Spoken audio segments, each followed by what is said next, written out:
भगवान ने हिरराज का वध किया। अब विदुर जी मैत्री मुनि से प्रश्न करते हैं और महाराज परीक्षित सुखदेव जी महाराज से प्रश्न करते हैं, क्योंकि स्वयंभू मनु के वंश का वर्णन आ रहा है तो इनकी जिज्ञासा होती है कि इनके वंश को हम विस्तार पूर्वक सुने।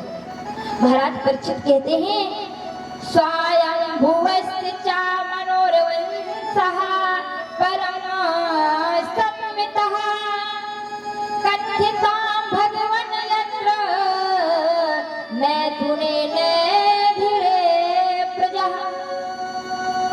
परीक्षित जी कहते हैं और विदुर जी को मैत्री मुनि श्रवण कान करा रहे हैं। कहते हैं, प्रभु आप हमें स्वयंभू मनु के वंश का वर्णन सुनाइए। इस संसार की मैथुन धर्म से सृष्टि कैसे हुई, आप हमें श्रवण कराइए। तब सुखदेव जी महाराज कहते हैं कि राजन,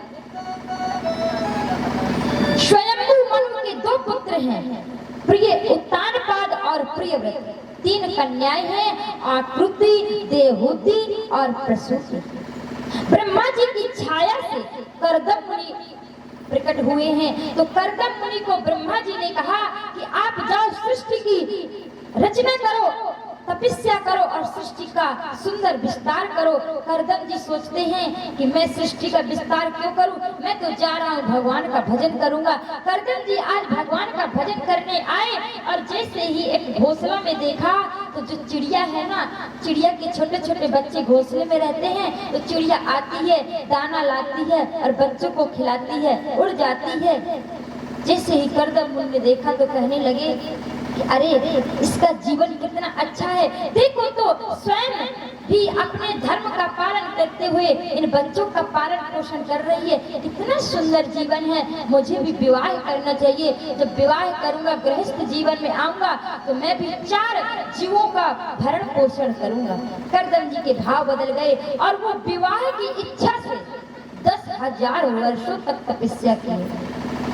क्योंकि भैया विवाह का भी एक समय होता है। बड़ी सुंदर बात है, देखिए कहा गया है कि विवाह की चाहे उठे मन में 15, 20, 25 लोग ये माता पिता के लिए है कि अपने आपके बच्चे कितना भी पढ़ाई करते हो, आप ये नहीं कहो कि मेरे बच्चे जब तक नौकरी नहीं लग जाएगी तब तक विवाह नहीं करूंगा। ये विवाह का एक समय होता है, अगर समय से आप विवाह कर देंगे तो वो अपने धर्मों का पालन करेंगे। क्योंकि पहला जो धर्म बनाया गया ब्रह्मचर्य, ब्रह्मचर्य के बाद वानप्रस्थ, ब्रह्मचर्य के बाद जो गृहस्थ जीवन है और इसके बाद वानप्रस्थ, वानप्रस्थ के बाद संन्यास। तो भैया जब आप विवाह नहीं करोगे तो गृहस्थी कैसे जिएंगे, और जब वानप्रस्थ का समय होता है तब बच्चों का विवाह होता है, और जब संन्यास का समय होता है तो संतान की उत्पत्ति होती है। तो ये गलत नियम विरुद्ध है, क्योंकि 100 वर्ष है कलिकाल में, 100 वर्षों में आपको परमात्मा की प्राप्ति करना है और संसार के धर्मों का भी पालन करना है। इसलिए हमारे संतों ने कहा कि विवाह की चाहे उठे मन में 15, 20, 25 लोग कीजे और 30 गए तन ईस भजे 40, 50 में सोच न लीजिए।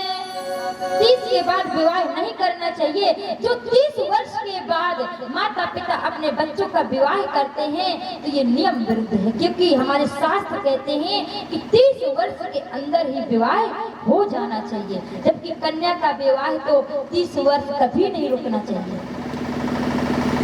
30 गए तन ईस भजे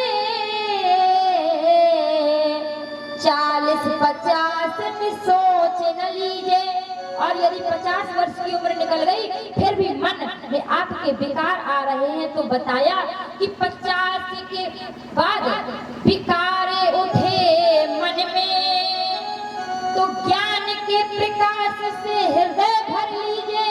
अगर 50 के बाद आपके अंदर विषय वासना आती है तो आप आकर कथा में बैठिए और कथा सुनेंगे तो आपके जो हृदय में अंधकार है वो दूर हो जाएगा।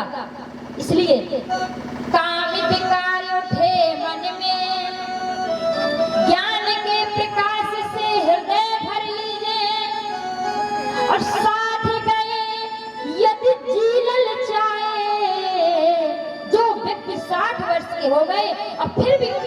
होती है कि एक पत्नी और आ जाए, तो भैया कहा गया है इसमें हंसने की बात नहीं, इसको गंभीरता से सुनो। 60 गए यदि जी ललचाए, उतार खड़ाओ सर पे दीजिए। अपनी बुद्धि पर अपनी खड़ाओं को मारो। अरे बुद्धि तू क्या सोच रही है? ये 60 वर्ष विवाह की, ये 60 वर्ष ये काम हुआ समय है। इस 60 वर्ष के बाद तो परमात्मा का भजन करो। एक पिता का कर्तव्य कब तक है?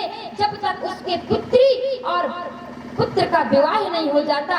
लेकिन हमारे आजकल जो बुजुर्ग है ना, तो वो सोचते हैं नाती पोता भी खिलाएं, क्योंकि नाती पोता खिलाना आपका कर्तव्य ठीक है, लेकिन आपका मन नाती पोता में आसक्त नहीं होना चाहिए। आपका मन भगवान में लगना चाहिए, क्योंकि आप अपने कर्तव्य से उद्धार हो गए हो। आपने अपने बेटियों के पीले हाथ कर दिए, अपने बेटा का विवाह कर दिया। अब नाती पोता उनके पिता माता जाने।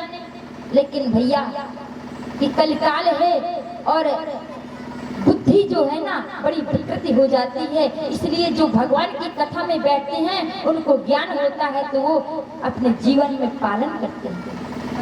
तो कर्दम जी आज विवाह की इच्छा से तपस्या करने लगे।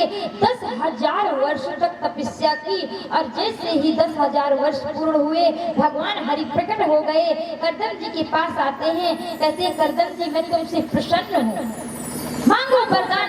कर्दम जी कहते हैं प्रभु, क्योंकि देखिए कर्दम जी के हृदय में विवाह की इच्छा है, लेकिन कर्दम जी ने भगवान को देखा